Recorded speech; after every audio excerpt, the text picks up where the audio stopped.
Marcus never thought taking a bullet for his CEO would change his life forever. One moment of courage in a parking garage. One desperate act to protect a stranger. One bullet that brought together a struggling single father, a lonely billionaire, and a little girl who needed a mother's love. Before watching full story, comment below from where you watching. Also like and subscribe for more stories. The rain hammered against the hospital windows as Marcus sat in the uncomfortable plastic chair, his 6-year-old daughter Emma curled up in his lap. Her small fingers traced the bandage on his shoulder where the bullet had grazed him just hours before. "Daddy, does it hurt?" Emma whispered, her big brown eyes filled with worry. Marcus forced a smile, though his whole body ached. "Just a little scratch, princess. Nothing your daddy can't handle." But it wasn't just a scratch, and they both knew it. The bullet had come so close to taking him away from her forever. So close to leaving Emma completely alone in this world. It had started like any other Tuesday morning.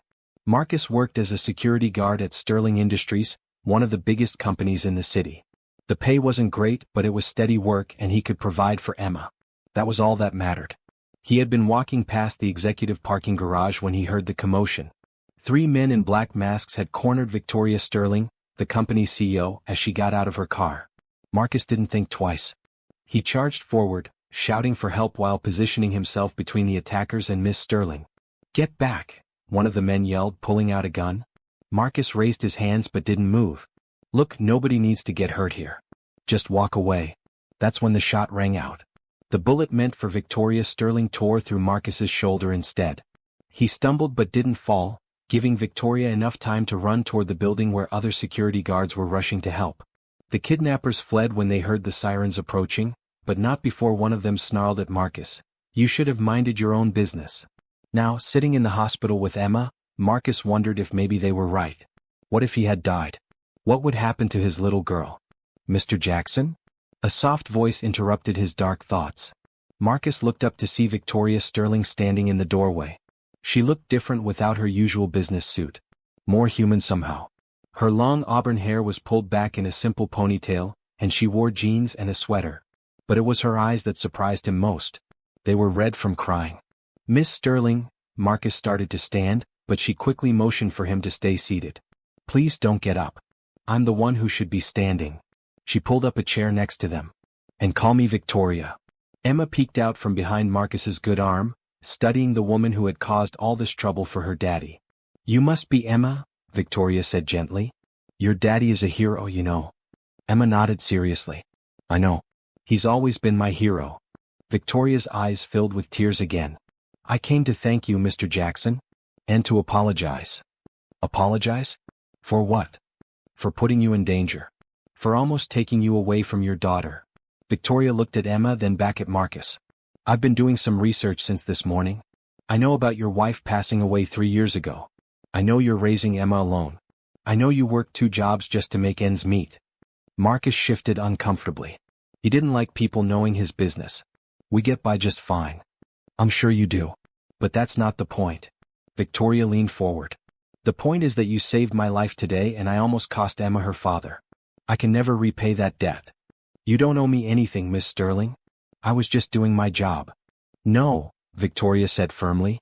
"Going above and beyond to save a stranger's life, that's not just a job. That's character." Emma tugged on Marcus's shirt. "Daddy, I'm hungry." Marcus checked his watch. It was past 8 o'clock. Emma should have had dinner hours ago. "I know, princess. As soon as the doctor says we can go home, I'll make you some mac and cheese." Victoria noticed the worry that flashed across Marcus's face.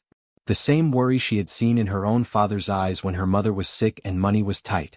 The worry of a parent who wanted to give their child the world but could barely afford the basics. "Actually," Victoria said, "I was hoping you and Emma might join me for dinner. There's a great diner just down the street. My treat." Marcus started to refuse, but Emma's eyes lit up with excitement. She so rarely got to eat at restaurants. "Please, Daddy? Can we?" An hour later, they were sitting in a red booth at Murphy's Diner. Emma was happily munching on chicken fingers while the adults talked over coffee. "Tell me about your wife," Victoria said softly. Marcus's expression grew distant. "Sarah was everything good in this world. She was a teacher, loved kids more than anything. When she got sick." He paused, taking a shaky breath. "Cancer took her fast. 6 months from diagnosis to the end." "I'm so sorry." The medical bills wiped out everything we had saved. That's why I work security during the day and clean offices at night. Emma deserves better than hand-me-down clothes and government assistance. Victoria watched Emma coloring on her kids' menu, completely absorbed in her artwork. She seems like a happy child. She is. That's all that matters to me. Over the next few weeks, something unexpected began to happen. Victoria found herself thinking about Marcus and Emma constantly. She started visiting Marcus during his lunch breaks, bringing coffee and sandwiches from the fancy deli near her office. She asked about Emma's school, her friends, her dreams. Marcus was cautious at first. He had learned not to trust people who had too much money and too much power. But Victoria was different. She listened when he talked. She remembered details about Emma's life. When Emma mentioned wanting to take piano lessons, Victoria somehow found a way to get an old piano donated to their apartment building's community room. "You don't have to do this," Marcus said as they watched Emma play her first song, her fingers stumbling over the keys but her face glowing with joy. "I'm not doing it for you," Victoria replied.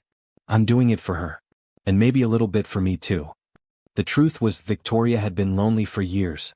Her wealth and position had isolated her from genuine relationships. Everyone wanted something from her. But Marcus and Emma asked for nothing. They gave freely of their time, their laughter, their warmth. Emma, who had been shy around Victoria at first, began to open up. She would run to Victoria when she saw her, showing off drawings from school or sharing stories about her day. Victoria had never realized how much she had missed by not having children of her own. One evening, Victoria was reading Emma a bedtime story in the small apartment when Marcus emerged from the kitchen, having finished the dishes. "She's getting attached to you," he said quietly, sitting on the edge of the bed. "Is that a problem?" Marcus was quiet for a long moment. "She's already lost one important woman in her life. I can't let her go through that again." Victoria understood. She had become part of their routine, their family. But what happened when she got bored and moved on to the next charity case? "I'm not going anywhere, Marcus." "People say that. But people leave." Victoria looked down at Emma, who had fallen asleep clutching the stuffed elephant Victoria had brought her the week before. Not this time. But Marcus had heard promises before. Sarah had promised she would beat the cancer. The social worker had promised Emma would be fine. His own parents had promised they would help with Emma, then decided a grandchild was too much responsibility. As winter melted into spring, the three of them fell into a comfortable rhythm. Victoria would pick up Emma from school on days when Marcus had to work late. She helped with homework, attended school plays, and cheered from the sidelines at Emma's soccer games. The other soccer parents assumed Victoria was Emma's mother. They looked like a family, acted like a family. Sometimes Marcus forgot she was one of the richest women in the city. "You know what I realized today?" Victoria said one Saturday as they walked through the park, Emma running ahead to feed the ducks. "What's that?" "I've never been happier in my entire life." Marcus stopped walking. "Victoria, I know what you're thinking. That I'm playing house. That this is some kind of phase. Isn't it?" Victoria took his hand, something she had never done before. "Do you remember what you said in the hospital? That you were just doing your job?" Marcus nodded. "This isn't my job, Marcus. This is my life. You and Emma are my life."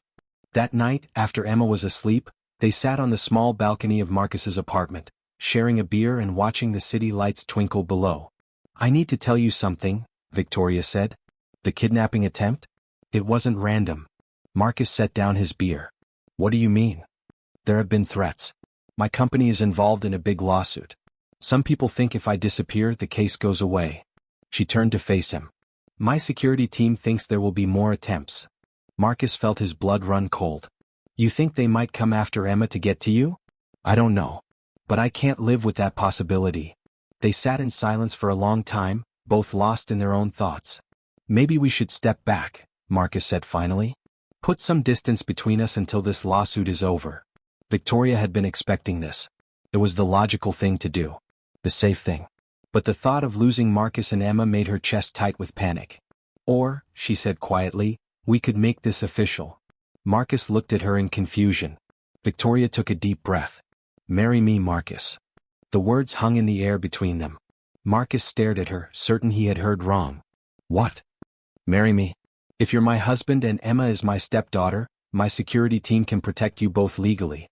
No one would question bodyguards at Emma's school or extra security at your apartment."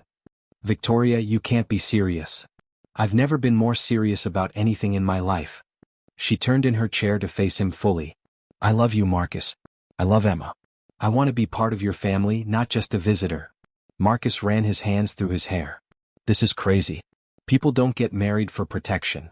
People get married for lots of reasons. Love, security, companionship. We have all of those things. Do we? Love. Victoria reached out and cupped his face in her hands. I fell in love with you the day you took a bullet meant for me. Not because you saved my life, but because of what I saw in your eyes. You weren't thinking about yourself or your own safety. You were thinking about getting home to Emma. Marcus closed his eyes, leaning into her touch.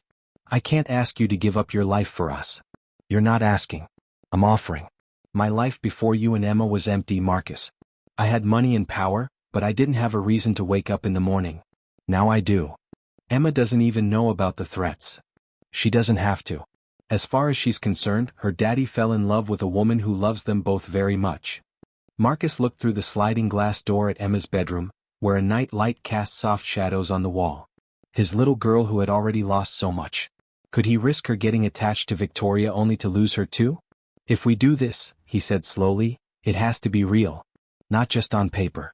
Emma needs stability, not games. I know. And if you change your mind, if you decide this life isn't for you? I won't. But if you do, you have to promise me you'll tell us. You won't just disappear. Emma couldn't handle that. Victoria took his hands in hers. I promise you, Marcus Jackson, that the only way I'm leaving this family is if you ask me to go. The next morning, Emma was eating cereal at the small kitchen table when Victoria and Marcus sat down across from her. Princess Victoria and I have something to tell you, Marcus began. Emma looked up, milk dripping from her spoon. Are you in trouble? Did I do something wrong? No, sweetheart. Nothing like that. Victoria smiled nervously. Your daddy and I have been talking and we realized that we make a pretty good team. Emma nodded seriously. You do. You help me with my math homework way better than daddy does. Marcus laughed. Thanks a lot, kid. What we're trying to say is, Victoria continued, how would you feel if I became part of your family? Like officially part of it? Emma's eyes widened. You mean like, you'd be my mom? The word hung in the air. Victoria felt tears prick her eyes. If you'd like that.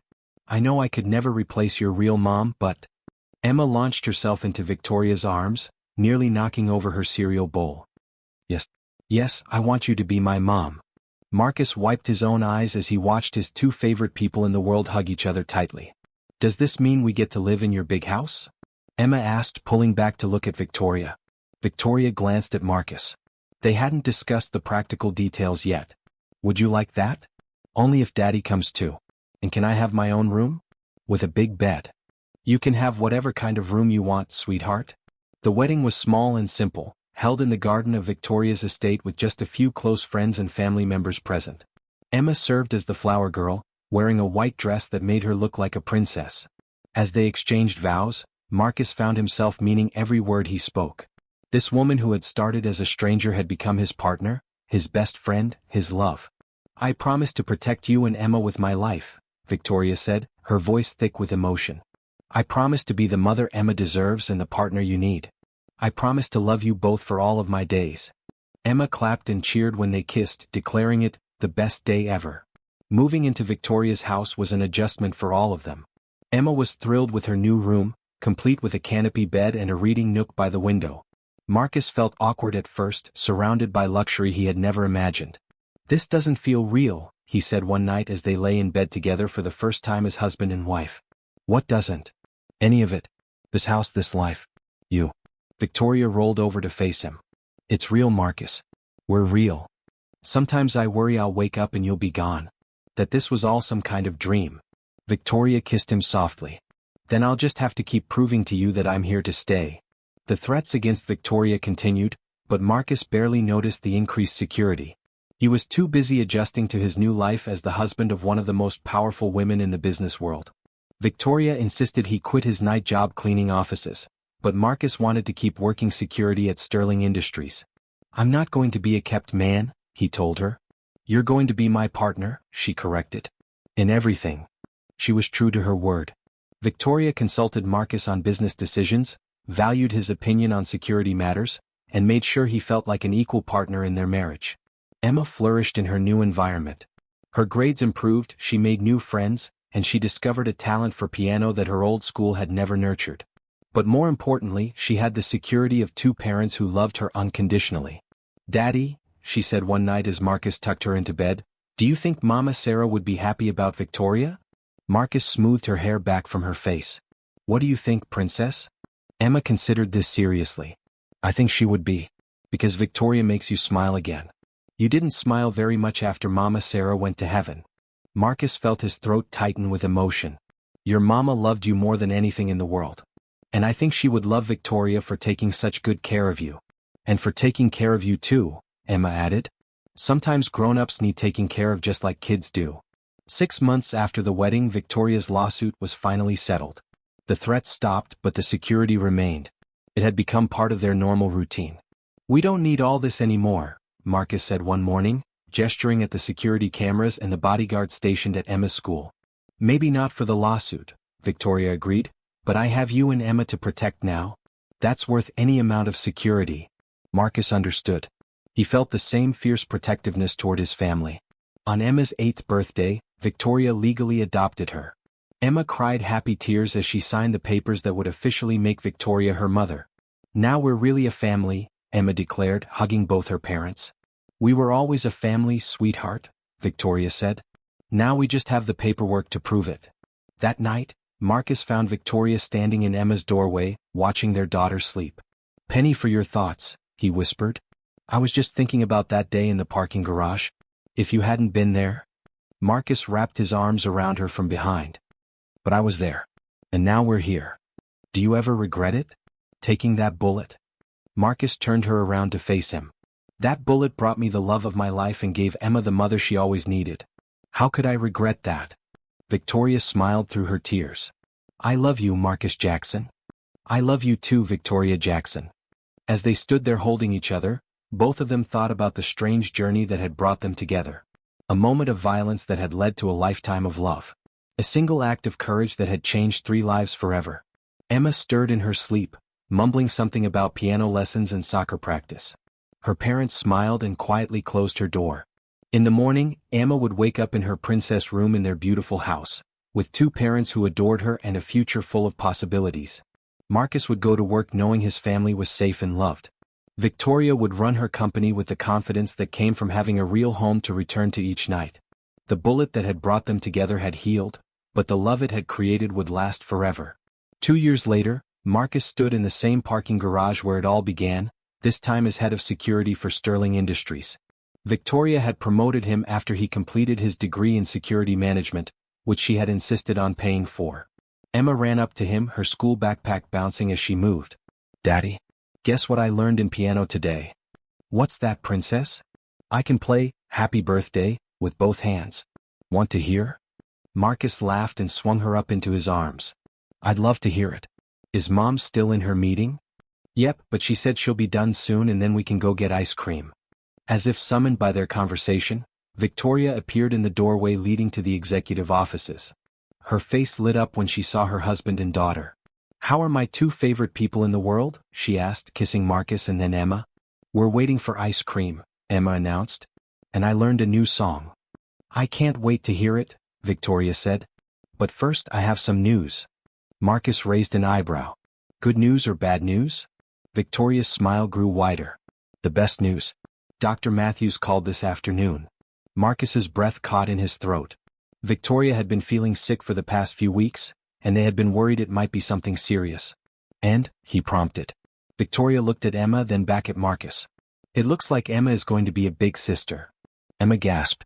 "Really? There's going to be a baby?" Victoria nodded, tears of joy streaming down her face. "Really?" Marcus set Emma down and pulled Victoria into his arms, spinning her around as Emma danced around them both. "Are you happy?" Victoria asked when he finally set her down. Marcus cupped her face in his hands. "I didn't think it was possible to be happier than I already was. But somehow you keep proving me wrong." Emma tugged on Victoria's hand. "Can we still get ice cream?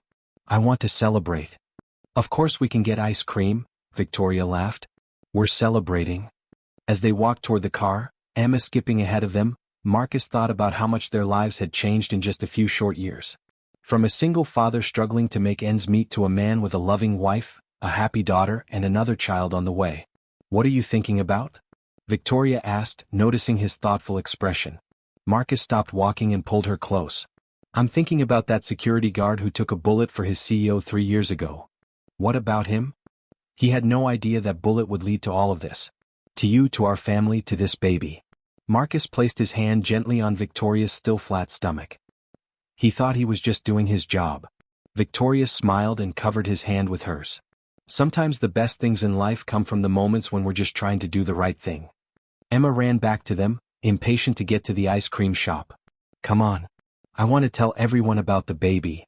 As they continued toward their car, Marcus reflected on the truth of Victoria's words. He had taken that bullet not because he expected anything in return, but because it was the right thing to do. And somehow, that simple act of courage had given him everything he had ever dreamed of and more. The bullet scar on his shoulder had long since faded to a thin white line, barely visible anymore.